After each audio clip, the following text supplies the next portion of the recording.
munaasabadan lagu qabtay howlka shirarka kuliyadda caafimaadka Goday ayaa ahaa mid lagu abaalmarinayay shaqaalaha kuliyadda caafimaadka qaybo ka mid ah oo waxqabad wanaagsan soo bandhigay sanadkan ku soo gudubnay. xafladan ayaa waxaa ka soo qayb galay maariyaha kuliyadda caafimaadka Goday, maamulka kuliyadda iyo qaybaha kala duwan ee shaqaalaha.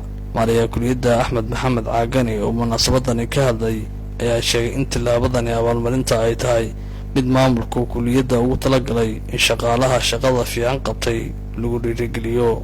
maanta waxaan halkan iskugu imaanay inaan abaalmarin guddoonsiino xubno kala duwan oo shaqaalaha kuliyadda caafimaadka kuwaas oo ka muujiyay shaqo wanaag sanadkii aan soo dhaafnay taariikhda Itoobiya ee 2011 ujeedada aan maartay abaalmarinta u siinayna waxa weeye in ma garanaysaa shaqadii performance-gii shaqaalaha uu maartay kor u kaco, dhiirigelintoodu ay kor u kacdo, kartidoodu ay kor u kacdo, ma garanaysaa lana kala saaro shaqaalaha maartay performance-ga leh ee darajada koowaada iyo darajada labaad iyo darajada saddexaad loo kala saaro. Mas'uul Caagani waxa uu xusay in xubnaha abaalmarintan mutaysi yihiin kuwa waxqabadkooda la arkay isla mar ahaantaasna guddiga maamulka jaamacadda ka fadhiisteen si aysan xasho u dhicin. waxaana tilmaamay in qiimeynta guddiga sameeyeen abaalmarintan ay xubnahan ku mutaysteen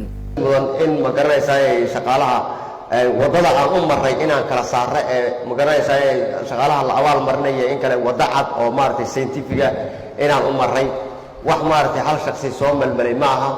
waxa weeye guddiga managementiga ayaa ka fariistay, waa la falanqeeyay, criteria la dhigay, criteria cad baa la dhigay oo lagu kala baxayo oo evidence based ah taas oo la taaban karo tajbaad ayaa maartay waxa weeye lagu kala saaray.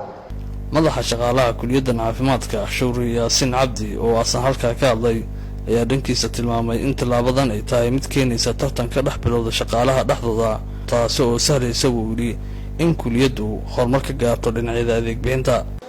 waxa weeye marka mas'uuliyiinta kala sareysa muddadii aan soo shaqaynaynay waxay isha ku hayeen shaqaalaha kala duwan ee kuliyadda nooc walba ahde nin walba shaqadu qabto iyo nin walba hawsha uu qabto iyo nin walba mas'uuliyadda saaran iyo nin walba waxa laga rabo iyo wixii laga rabay iyo wixii uu ka qabtay waxaan ka qabsoomin.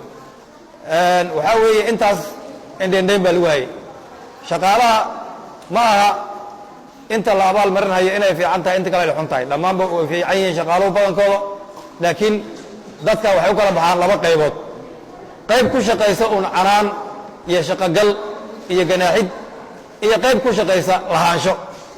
dadka marka hadda la abaal marinayo waa dadkii lahaanshaha ku shaqaynayay oo intay shaqadoodii qabtaan oo shaqadoodii ka gudbaan tu kale haddana qabanayay.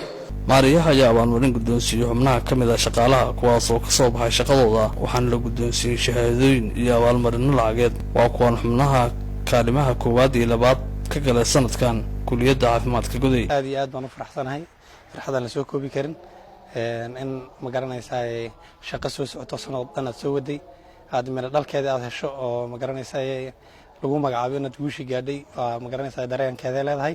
aad iyo aad baan u faraxsanahay, waxaan rajeynayaa insha Allah inay farxadan mid sii socon doonto noqon doonto shaqadaanadana insha Allah. kulli maanta aad baan u faraxsanahay sababtoo waxaana ka mid ahay waaxaha minaha la abaalmariyay loona gartay inay yihiin waxay minaha shaqadii loo idmaday ka mid dhaliyay. marka dareenkayga maanta aad buu u kacsiiyay, mana soo koobi karo. waa markii ugu horeysay abaalmarin noocan oo kale ah ay kuliyadda siiso shaqaalaha. Cabdiraxmaan Maxamed Muuse, Cabdiraxmaan Ilkacase, SR TV, magaalada Goday.